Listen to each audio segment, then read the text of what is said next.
Don't expect a tip, Jonathan Pierce said flatly, sliding the leather folder across the table without even glancing up, his pen still warm from signing a $2.3 million contract. You didn't earn it.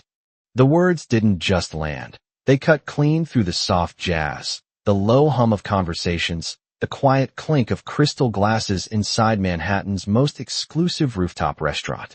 For a moment, everything slowed. Forks hovered midair. A server paused near the wine station.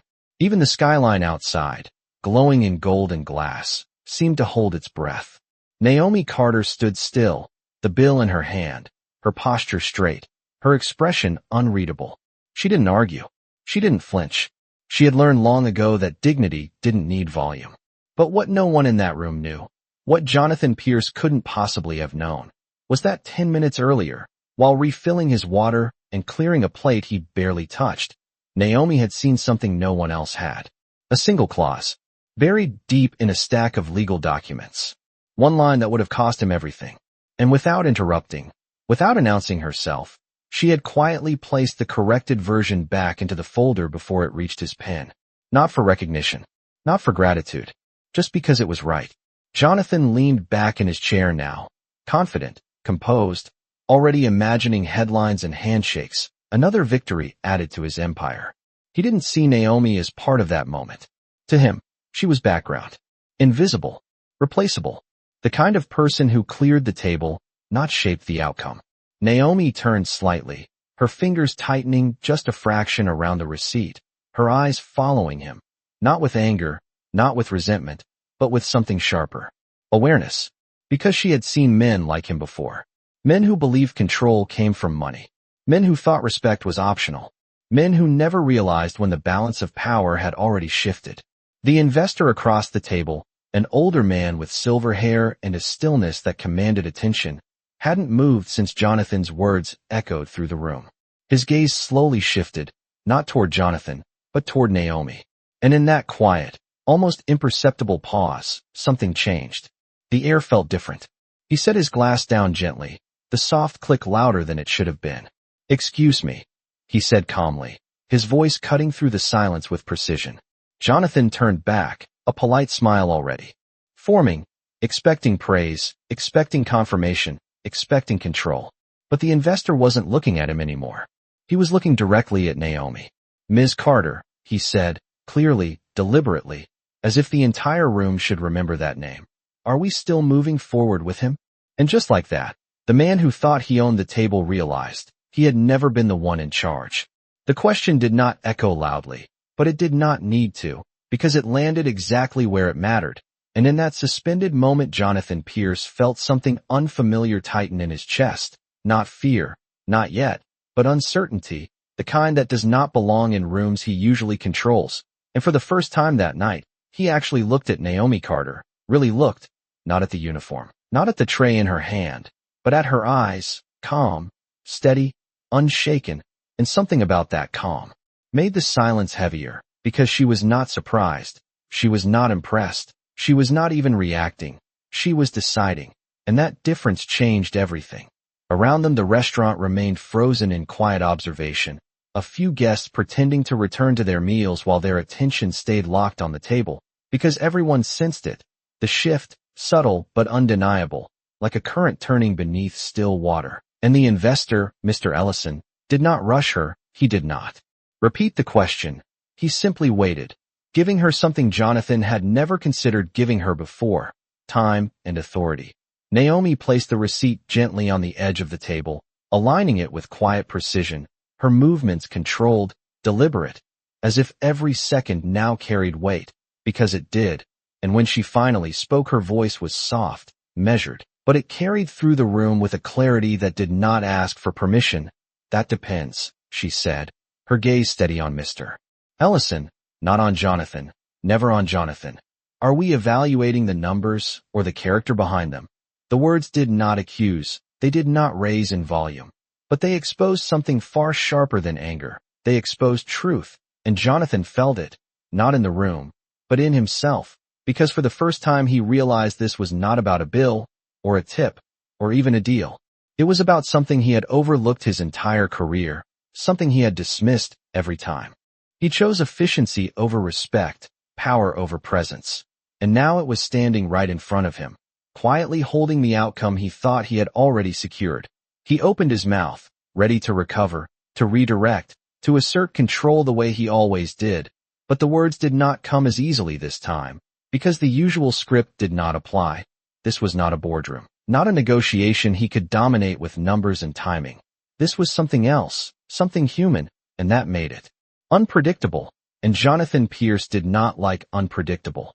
Mr. Ellison leaned back slightly, studying Naomi with interest, not surprise, not skepticism, but recognition, as if he had been waiting for this exact moment. And perhaps he had, because opportunities to reveal true character do not come announced. They appear quietly, disguised as ordinary decisions, like whether or not to leave a tip, and whether or not to see the person standing in front of you. Naomi's expression did not change, but her presence did. It expanded, no longer confined to the role everyone had assigned her. And in that expansion, Jonathan saw what he had missed, not just tonight, but in countless moments before. The people he never acknowledged, the voices he never heard, the value he never measured. And now all of it stood between him and something far bigger than a signed contract. The city lights outside shimmered against the glass, indifferent to the tension inside. But inside, everything had shifted.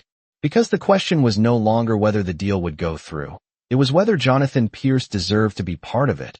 And for the first time in a very long time, that answer was not his to control. Jonathan Pierce adjusted his cuff slowly, buying time he had never needed before, his mind racing not for numbers or leverage but for footing. Because something had shifted and he could feel it slipping just beyond his control.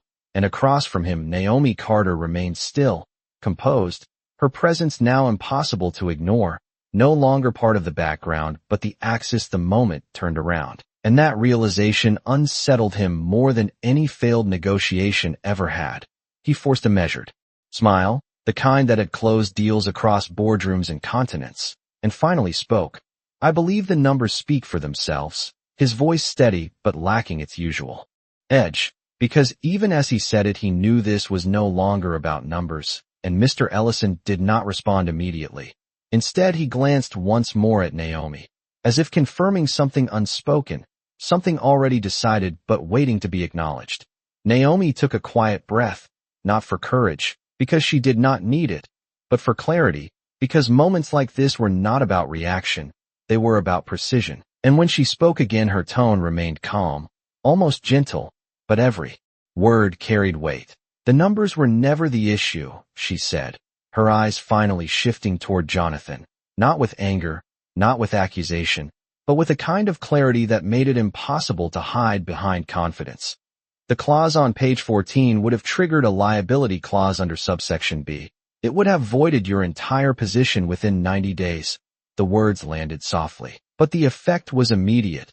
Jonathan's expression flickered, just for a second, but enough. Because he knew exactly what she was referring to, or rather, he knew what he had not seen, and that realization struck deeper than any public embarrassment, because it exposed something he prided himself on never being: careless. A faint murmur rippled through the nearby tables, subtle but present, as the weight of her words settled into the room, and Mr. Ellison leaned forward slightly, his interest no longer reserved. And yet, he said quietly, the document I signed was clean. And Naomi gave a small nod, the kind that did not seek recognition, only acknowledgement. Yes, sir, she replied. Because I corrected it before it reached you. Silence followed, not awkward, not uncertain, but heavy with understanding. And in that silence Jonathan felt the ground shift completely, because the victory he had claimed minutes ago no longer belonged to him. It never had. He looked at Naomi again, this time without the shield of assumption. And what he saw was not just competence, not just intelligence, but restraint. The kind of restraint that chooses not to expose, not to embarrass, not to elevate itself at someone else's expense. And that realization carried its own weight, because she had every reason to speak earlier, every opportunity to step forward, and she had chosen not to, until now. Mr. Ellison exhaled slowly, a faint smile touching the corner of his lips, not amused, but impressed. So the deal, he said, his voice measured, exists because of you. and Naomi did not rush to answer. She simply met his gaze and said, "The deal exists because it was worth saving." And that distinction, small but deliberate, settled deeper than any claim of credit could have, because it revealed something Jonathan had overlooked entirely, the difference between power and purpose. Outside, the city continued its endless motion, unaware of the quiet shift happening inside that room. But inside, everything had changed, because the man who believed he controlled outcomes now stood in a moment shaped by someone he had refused to see. And the question was no longer whether he could recover the deal, but whether he could face the truth that came with it. Jonathan Pierce felt the weight of the room settle in a way he could not shake, not because of what had been said, but because of what had been revealed. And for a man who had built his reputation on always being one step ahead, the realization that he had missed something so critical, something sitting right in front of him, was not just unsettling, it was disorienting. And yet Naomi Carter did not press the advantage. She did not step forward to claim recognition. She did not even change her posture. She simply stood there as if the moment did not belong to her. And that restraint spoke louder than anything she could have said. Jonathan cleared his throat, a subtle gesture, but one that betrayed the shift inside him. And when he spoke again, his voice was quieter, less certain. "If what you are saying is true," he began, choosing his words carefully now, "then I suppose I owe you acknowledgement." The pause before the last word hung in the air, because even now he struggled to say something as simple as "thank you." And Naomi noticed, not with judgment, but with clarity, because she had seen this before, the hesitation of someone unaccustomed to recognizing value outside of their own reflection. Mr. Ellison watched the exchange with quiet interest, his fingers resting lightly on the table, his expression unreadable but engaged, as if this was the real negotiation all along, not the numbers, not the contract, but the character behind them.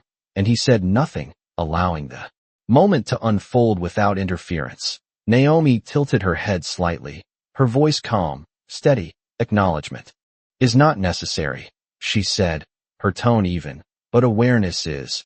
And that word lingered, because it carried more than meaning. It carried implication, and Jonathan felt it. The subtle shift from transaction to reflection, from control to accountability. And for the first time that evening, he did not immediately respond, because there was nothing he could say that would restore the version of himself he had presented just minutes earlier. Around them, the restaurant slowly began to breathe again. Conversations resuming in hushed tones, the clinking of glasses returning. But the energy had changed, softer now, more attentive, as if everyone present had witnessed something they could not quite name, but would not forget. And Jonathan became aware of it, the quiet observation, the unspoken awareness that the man who had walked in with absolute confidence was now standing in a moment that required something entirely different. He looked down briefly at the signed contract, the ink still fresh, the numbers still impressive, but now it felt different in his hands, not like a victory, but like a reminder. And when he looked back up at Naomi, there was something new in his expression, not fully formed, not yet humility, but the beginning of it, the recognition that value does not always announce itself in ways he is used to measuring. Mr. Ellison finally leaned forward, his voice calm but deliberate. "Business is not only about results," he said, his gaze shifting between them. "It is about the people who make those results possible." And then he turned slightly toward Jonathan, just enough to make the distinction clear. "And how you choose to see them." The statement was not harsh, not accusatory, but it landed with quiet precision, because it did not need force to carry truth. Naomi stepped back just half a step, returning the space to them, not retreating, but restoring balance. Because her role in this moment was not to dominate it, but to reveal it, and in doing so she had already changed the outcome, whether Jonathan was ready to accept it or not. And as the city lights flickered against the glass behind them, reflecting a world that never paused, Jonathan Pierce stood at a table where time had slowed just enough for him to realize that power, the kind he had always relied on, meant very little without the awareness to use it. Well, Jonathan Pierce did not sit down again. Not immediately, because something inside him resisted returning to the comfort of the chair he had occupied with such certainty just moments ago. And instead he remained standing, one hand resting lightly on the back of it, as if grounding himself in a reality that no longer felt as predictable as it once had. And across from him, Naomi Carter had already stepped back into her role, not diminished, not erased, but composed, her presence no longer demanding attention because it no longer needed to. It had already shifted the balance in a way that could not be undone. The contract still lay on the table between them, a document that should have represented closure, success, finality, but now it felt incomplete, not in its terms, not in its clauses, but in the understanding behind it. And Jonathan saw that clearly now, perhaps for the first time in a long time, because success without awareness suddenly felt hollow, like a number without meaning. He exhaled slowly, a measured breath, and then did something he had not done all evening. He turned fully toward Naomi, not halfway, not in passing, but completely, and when he spoke again his voice carried less force, but more intention. "You saw something I missed," he said, each word deliberate, as if he was choosing them carefully rather than relying on habit, "and you fixed it without saying a word." There was no performance in his tone now, no attempt to reclaim authority, just acknowledgement, simple and direct. And while it was not yet an apology, it was closer than anything he had offered before. Naomi met his gaze briefly, not holding it longer than necessary, not drawing the moment out, because she understood something he was only beginning to learn, that respect is not proven through words alone, it is shown in what follows them. And so she gave a small nod, not accepting praise, not rejecting it, simply recognizing the truth in what he had said. Mr. Ellison observed quietly, his posture relaxed but attentive, as if this unfolding moment held more value than any line item in the contract, because in many ways it did. And when he finally spoke his voice was calm, steady. "Competence can be hired," he said, glancing briefly at the document. "But judgment and character reveal themselves when no one is watching." And then his eyes shifted to Jonathan, not unkind, but unmistakably clear. "The question is whether you recognize them when they do." The statement did not accuse, but it did not soften either. It simply placed the responsibility where it belonged.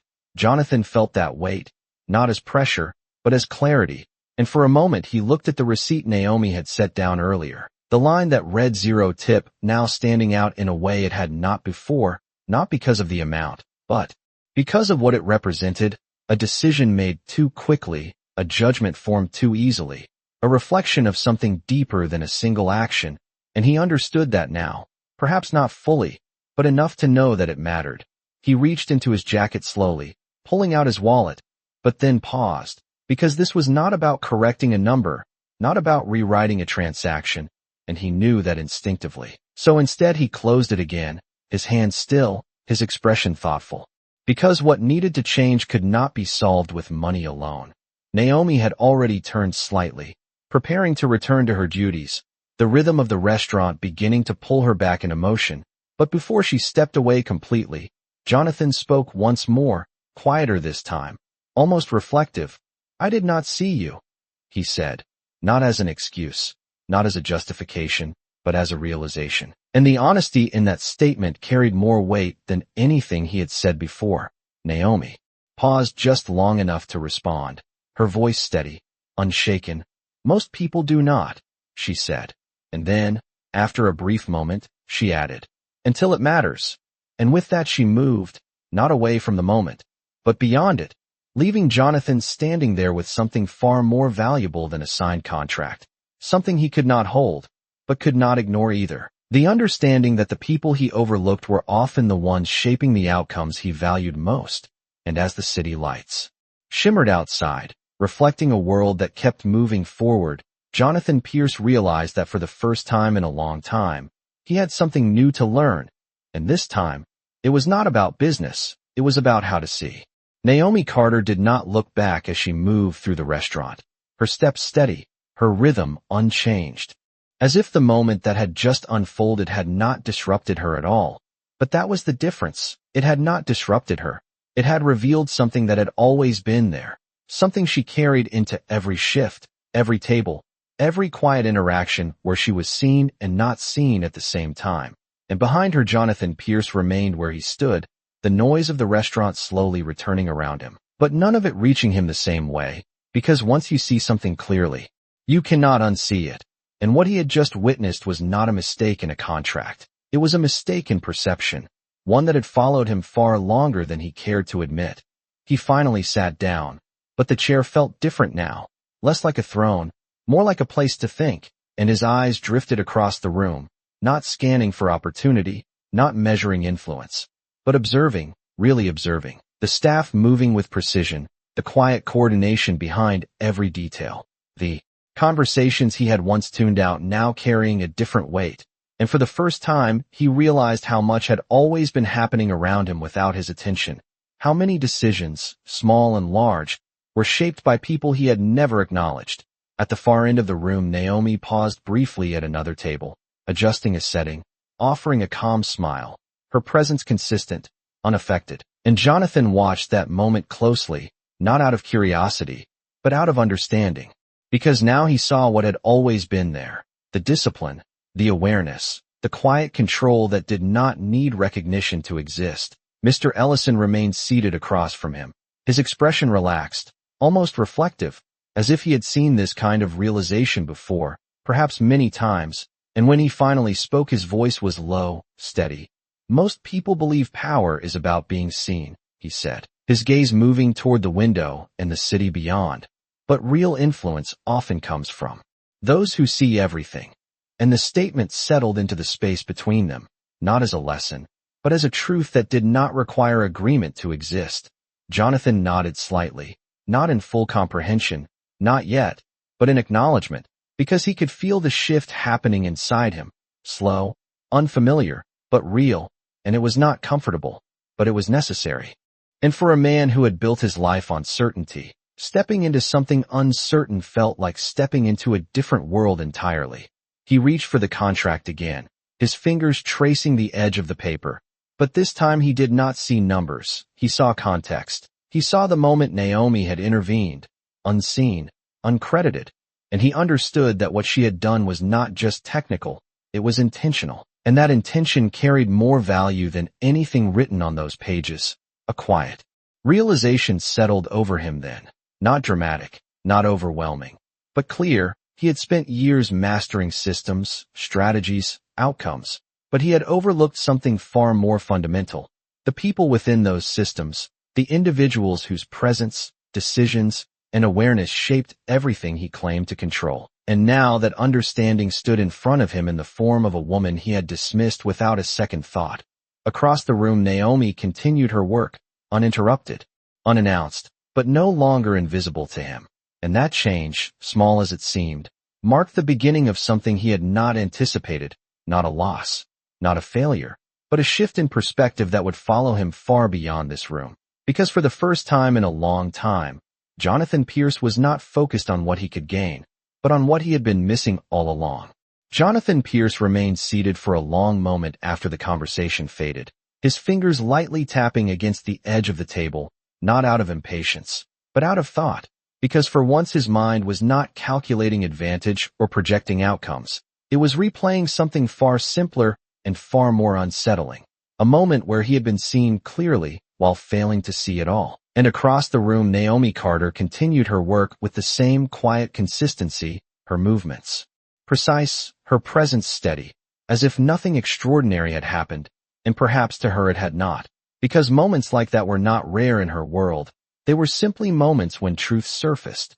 Jonathan stood slowly, the chair sliding back with a soft sound that barely registered in the now fully revived rhythm of the restaurant.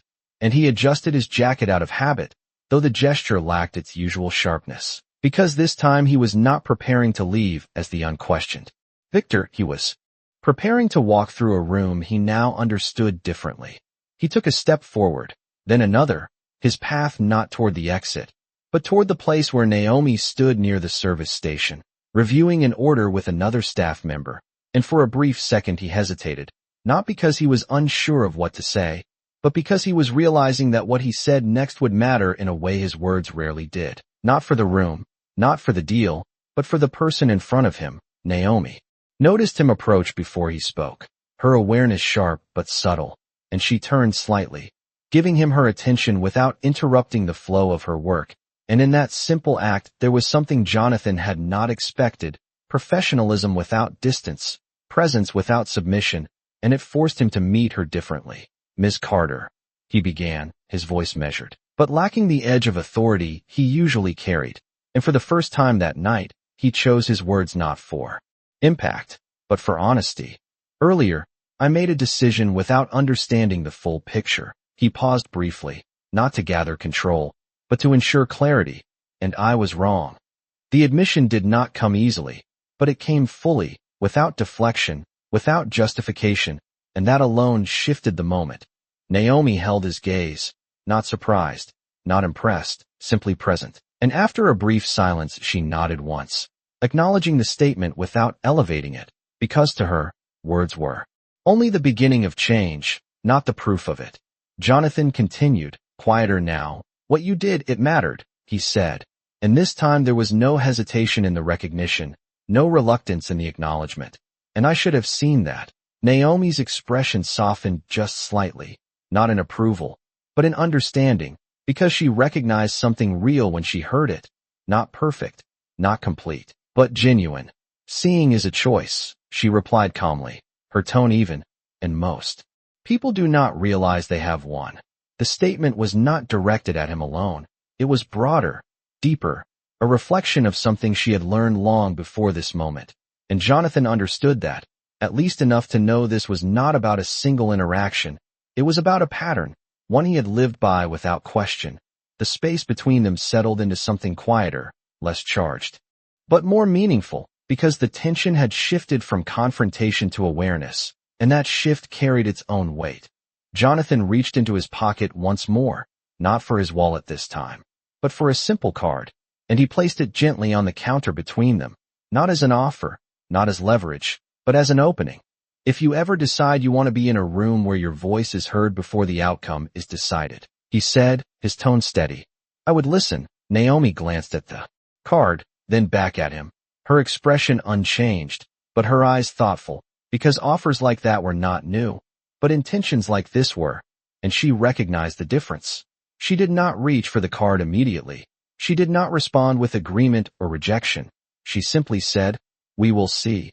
And in that simple response there was no dismissal, no acceptance, only possibility, and for Jonathan Pierce, that was something new, because for once, the outcome was not his to determine, it was his to earn. Naomi Carter left the card exactly where it was for a moment, her eyes resting on it only briefly before returning to the rhythm of her work, because she understood something that Jonathan Pierce was only beginning to grasp, that opportunities reveal themselves through consistency, not urgency. And across the room the energy had settled into something calmer, but not the same, because once a shift like that happens, it lingers, subtle but permanent. Jonathan stepped back slowly, giving her space, not out of habit, but out of respect, and that distinction mattered more than he realized. And as he turned away this time, it was not with the certainty of a man who had completed a transaction, but with the awareness of someone who had only just begun to understand it. Mr. Ellison rose from his seat as well, buttoning his jacket with measured ease, his expression thoughtful, almost satisfied, as if the evening had delivered something far more valuable than a signed agreement. And as Jonathan approached him, there was no immediate discussion of terms, no review of numbers, only a quiet acknowledgement of what had unfolded. "You see it now," Mr. Ellison said, not as a question, but as a statement, and Jonathan gave a small nod. Not confidently, not completely, but honestly, because he did see something, not everything, not yet, but enough to know that the way he had been operating was incomplete. "I missed it," Jonathan admitted, his voice steady, no longer resisting the truth, and Mr. Ellison's response came without hesitation. "You did not miss it," he said calmly. "You chose not to look."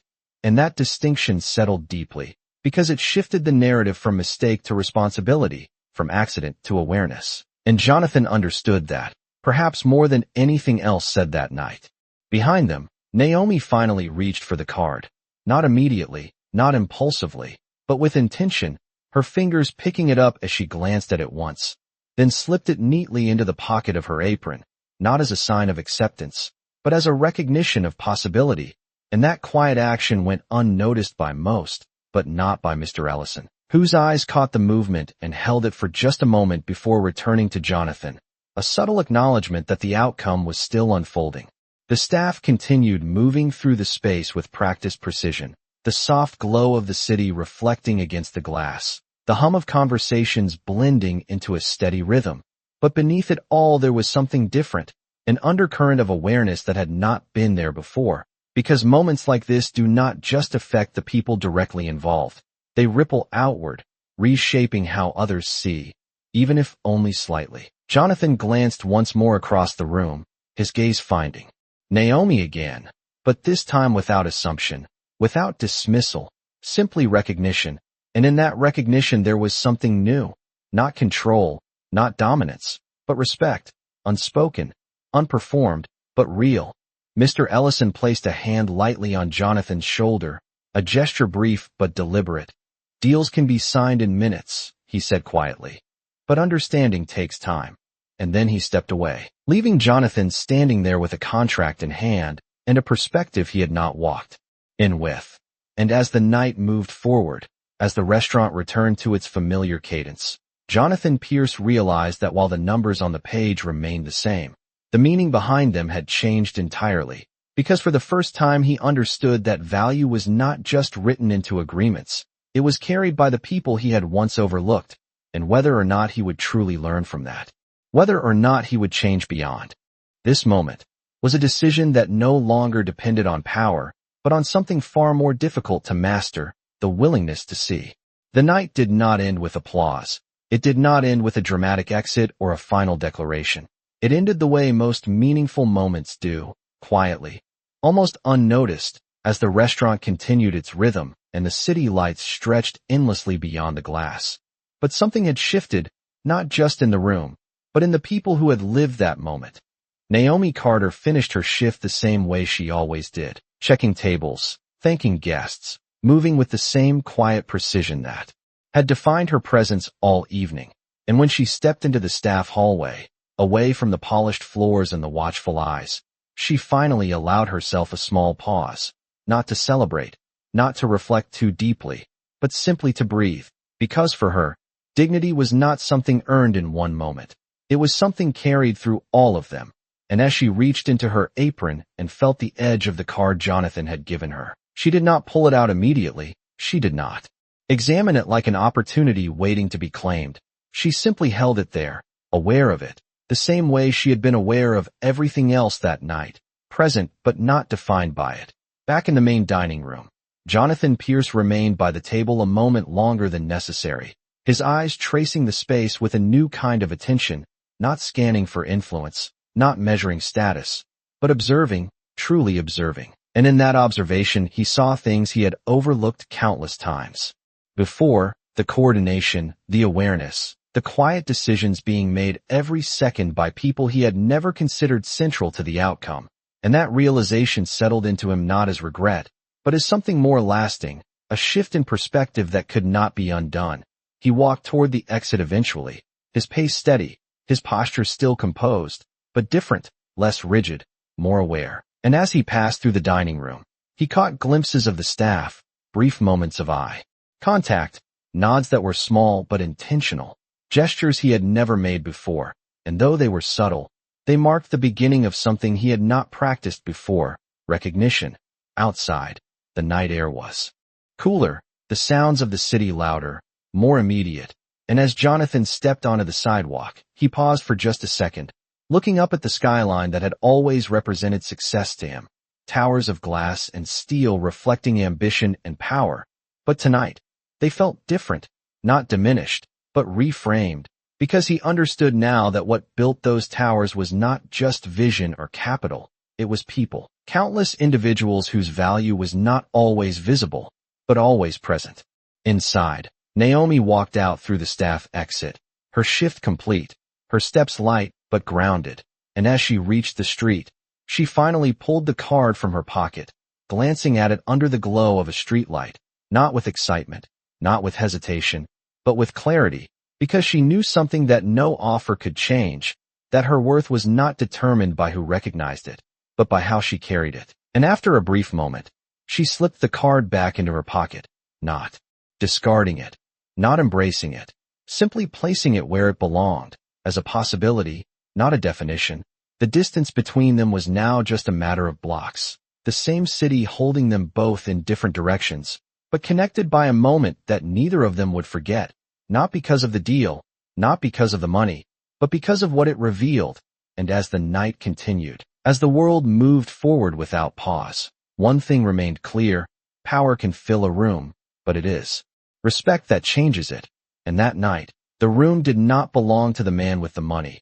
It belonged to the woman who chose to see, and in doing so, taught someone else how to.